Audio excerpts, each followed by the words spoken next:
जी हाँ, तो बहुत दिनों के बाद पवन सिंह और खेसारी लाल यादव का बहुत तगड़ा सॉन्ग एक साथ आ गया है। तो हम कंपैरिजन करते हैं कि किसका अच्छा और किसका नहीं है।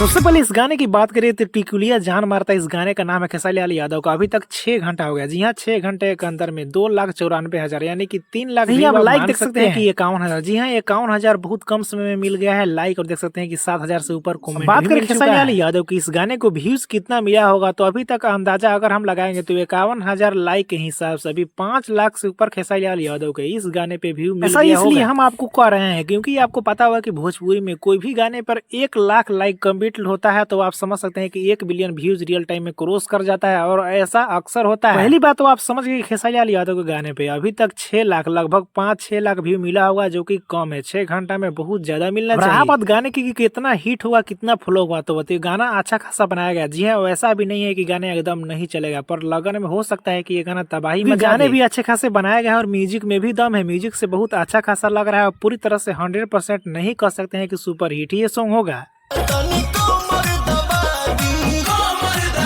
रहा बात पवन सिंह का, तो पवन सिंह के इस गाने का नाम है कमर दबा दी। और सबसे बड़ी बात आपको बतला दूं कि ये गाने को पवन सिंह पे बहुत ज्यादा पैसा लगाया है। जी हाँ, बहुत अच्छा खासा शूट किया गया है। समझ सकते हैं कि मात्र 2 घंटा के अंदर में कम व्यूज तो दिखा रहा है पवन सिंह का, लेकिन लाइक से अंदाजा लगा सकते हैं कि कितना व्यूज क्रॉस कर गया होगा, क्योंकि 47,000 सिर्फ यानी कि जितना पवन सिंह का व्यूज दिखा रहा है उतना लाइक भी हो रहा है। यानी कि पवन सिंह का काउंट व्यू नहीं कर पा रहा है। जी हाँ, इस से समझ सकते हैं कि 6 लाख व्यू चला गया होगा। व्यू कंपैरिजन का, तो खेसारी लाल यादव और पवन सिंह के मामले में पवन सिंह का बहुत ज्यादा आगे जा रहा है। जी हाँ, क्योंकि पवन खेसारी लाल यादव को जितना 6 घंटा में मिला है उतना इनको 2 ही घंटा में मिल गया है। सबसे बड़ी बात एक और है कि 29 नंबर पे, जी हाँ, म्यूजिक सेक्शन में 29 नंबर पे जब हम वीडियो बना रहे हैं तभी पवन सिंह का ट्रेंड कर रहा है। खेसारी लाल यादव के गाने पे इसलिए कम व्यू आ रहा है क्योंकि सबसे बड़ा कारण है कि पवन सिंह बहुत कम गाने ला रहे हैं और हाइप क्रिएट करते रहे। जी हाँ, और आज का वीडियो नहीं है, पवन सिंह का बहुत पहले शूट किया गया है, बजट भी लगाया गया है। तो अभी नहीं कह सकते हैं कि पवन सिंह का ज्यादा चलेगा या फिर खेसारी लाल यादव का, क्योंकि चलने के ऊपर रहता है। जनता को कौन पसंद आ जाएगा कोई पता नहीं।